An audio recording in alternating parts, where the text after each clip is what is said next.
5 seconds. Start. மாண்புமிகு சட்டப்பேரவை தலைவர் அவர்களே, இந்த நிதிநிலை அறிக்கை மீது எனக்கு பேச வாய்ப்பளித்தமைக்கு நன்றி தெரிவித்துக் கொண்டு எனது உரையை தொடங்குகிறேன். சாதாரண விவசாய குடும்பத்தில் பிறந்த என்னை எங்கள் தொகுதியின் நகரத் தலைவராகவும் பின்னர் இளைஞர் அணி செயலாளராகவும் அதன் பின்னர் பெருவாரியான வாக்குகள் வித்தியாசத்தில் வெற்றி பெற்ற சட்டமன்ற உறுப்பினராக ஆக்கிய எங்கள் தலைவருக்கு முதற்கண் நன்றி தெரிவித்துக் கொள்கிறேன். காவிரி நதிநீர் பிரச்சனை தமிழ்நாட்டினுடைய ஜீவாதார பிரச்சனையாக இருக்கின்ற காரணத்தினால் மாண்புமிகு முதலமைச்சர் அவர்களின் சீரிய முயற்சியின் காரணமாக தமிழ்நாட்டிற்கு கிடைக்க வேண்டிய பங்கினை பெற்று தந்திருக்கிறார் என்பதை பெருமையுடன் தெரிவித்துக் கொள்கிறேன். இதன் காரணமாக தஞ்சை மற்றும் காவிரி டெல்டா மாவட்ட விவசாயிகள் மகிழ்ச்சியுடன் இருக்கிறார்கள் என்பது நாம் அனைவரும் பெருமைப்படக்கூடிய விஷயமாகும். விலைவாசி உயர்வை கட்டுப்படுத்திட அத்தியாவசிய உணவுப் பொருட்கள், பருப்பு வகைகள், சமையல் எண்ணெய் போன்றவற்றை அரசே கொள்முதல் செய்து நியாய விலை கடைகள் மூலம் பொதுமக்களுக்கு வழங்கப்பட்டு வருவதை குறித்து அனைத்து தரப்பு மக்களும் மிகவும் உள்ளம் நெகிழ்ந்து பாராட்டி வருகிறார்கள். இதன் காரணமாக விவசாயிகளுக்கும் நல்ல விலை கிடைப்பதுடன் பொதுமக்களுக்கும் நியாயமான விலையில் தரமான பொருள் கிடைக்கிறது என்பது உண்மையிலேயே உவகை அளிக்கும் விஷயமாகும். அரசு ஊழியர்கள் மற்றும் ஓய்வூதியர்கள் நலன் காக்க 6% அக விலைப்படியை உயர்த்தியிருப்பது அரசு ஊழியர்களிடையே மிக்க மனநிறைவை அளித்துள்ளது. மேலும் இந்த அகவிலைப்படியானது முன் தேதியிட்டு ரொக்கமாக வழங்கப்பட உள்ளது இந்திய வரலாற்றிலேயே முதன் முறையாகும். அத்துடன் பண்டிகை முன்பணம் 1000 ரூபாயிலிருந்து 2000 ரூபாயாக உயர்த்தி வழங்கவும் ஆணையிடப்பட்டுள்ளது.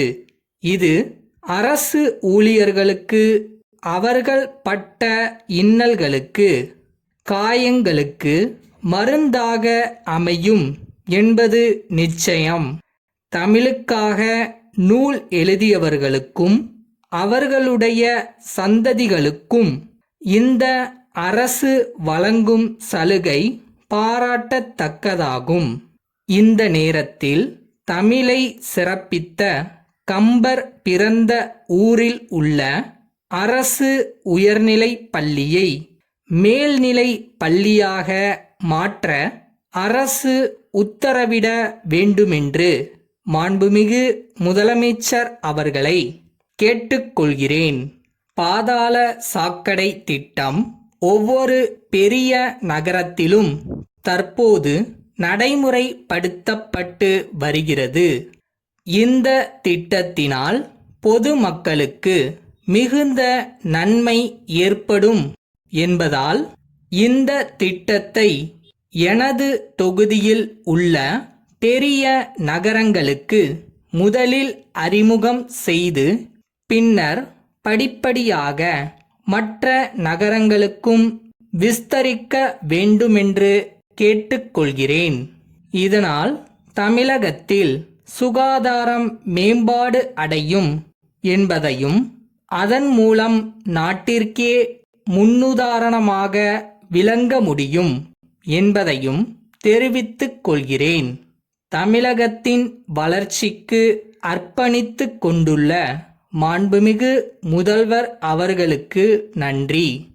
கோவை கவுண்டம்பாளையத்தில் உள்ள திரு சேகர் அவர்களுக்கு திண்டுக்கல் குமார் எழுதிய கடிதம். அன்புள்ள ஐயா, நாட்டின் மிகப்பெரிய வணிக நிறுவனங்களின் மின்னணு சாதனங்களை தங்கள் பகுதியில் விற்பனை செய்ய நாங்கள் விற்பனை பிரதிநிதிகளாக நியமனம் செய்யப்பட்டுள்ளோம் என்பதை மகிழ்ச்சியுடன் தெரிவித்துக் கொள்கிறோம். தங்களது நிறுவனத்திற்கு தேவையான எல்லா விதமான புதிய தொழில்நுட்பம் கொண்ட மின்னணு சாதனங்களை நாங்கள் மிக குறைந்த விலையிலும் உலக தரத்துடனும் அவைகளை சப்ளை செய்ய விரும்புகிறோம்.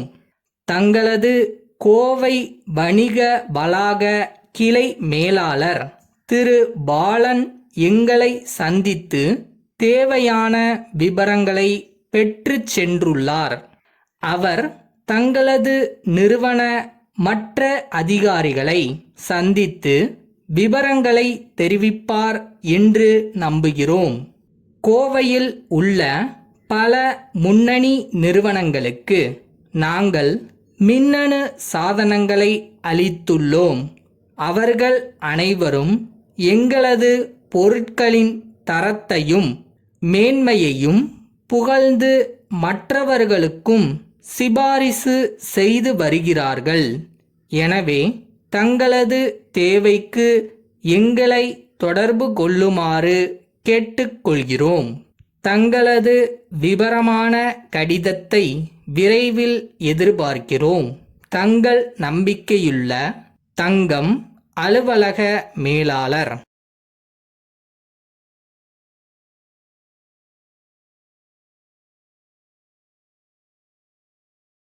ஃபஸ்ட்டு நீங்கள் நம்பணும். அந்த நம்பிக்கையை தான் இந்த யூனிவர்ஸ் நடத்தி கொடுக்கும். நம்பிக்கை இருக்குல்ல?